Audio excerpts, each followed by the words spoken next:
पाणी काटकसरीने वापरेल. म्हणा, विजेचा वापर आवश्यक तिथेच करेन. आणि मुख्य प्रश्न आहे तो कचऱ्याचा. प्लास्टिक हा सर्वात मोठा आज आपला शत्रू झालेला आहे. तेव्हा प्लास्टिकच्या वस्तू मी वापरणार नाही. आणि आज प्लास्टिकचं कलेक्शन वेगळ्या पद्धतीने होत आहे. आपल्या इथे रत्नागिरीमध्ये बघा अनबॉक्स म्हणून आहे, तर तुम्ही त्याचा वापर करा आणि प्लास्टिकचा कचरा वेगळा ठेवत जा.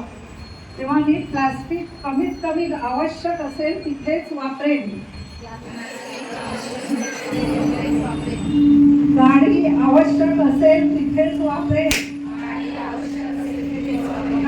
गाडीचा वापर आवश्यक तिथेच करेन.